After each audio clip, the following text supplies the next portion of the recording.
So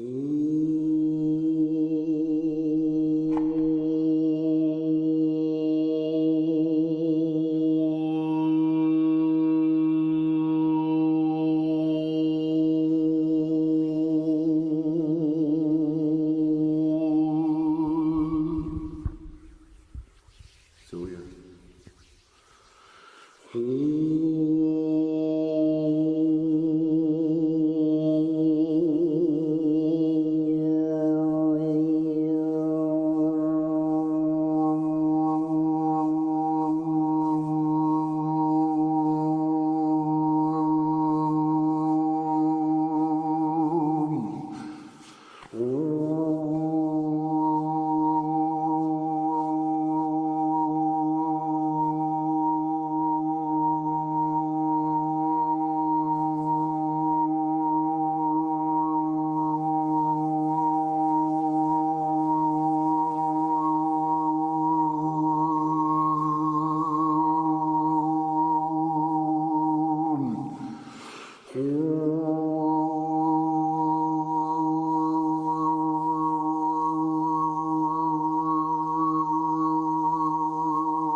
La fortezza di Sciuprato, forse più che un nuraghe, più che un'abitazione, non poteva essere che un nascondiglio, perché è talmente mimetizzato in mezzo alle rocce che lascia pensare più a un nascondiglio e quindi anche a una fortezza che a una vera e propria abitazione dei nuraghi. Ecco, finalmente in mezzo alle rocce troviamo quello che era l'ingresso. Eccolo qui. Certo, poi a mettere su una trave come questa certamente ci è voluto il contributo di tanti uomini, perché erano davvero delle travi enormi, come del resto questa qui, che sicuramente faceva parte della muratura perimetrale del nuraghe.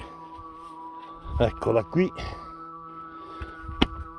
A questa cima si domina tutto il monte di Oliena, si vede in lontananza il paese di Galtellì, tutto il Goceano, per arrivare praticamente al Sassarese. Bellissimo.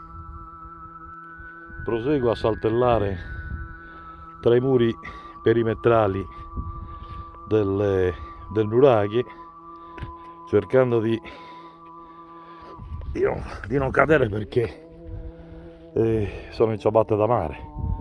Ecco, era composta da questo vano principale con queste nicchie laterali, che vediamo un po' se ce n'è una anche da questa parte. Sì, questa doveva essere la terza nicchia. Eccola, ora si vede meglio, anche se era più piccola. No, è davvero una costruzione imponente, e per quanto di non eccessiva architettura, insomma, ecco, quest'altra roccia sembra quasi un cigno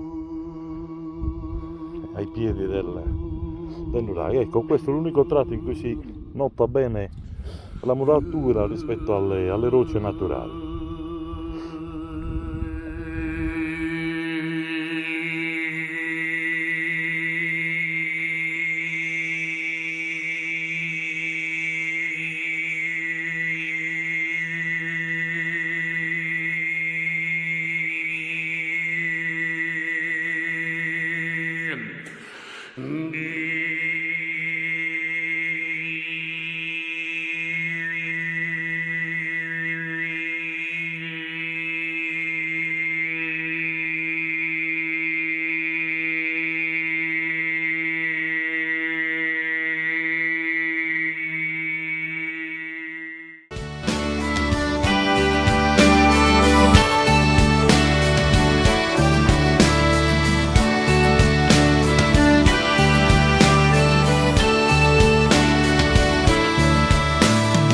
Narami te stue, narami te sodeo, in questa vita chi si che vuoi che na filmare mai, che na passare.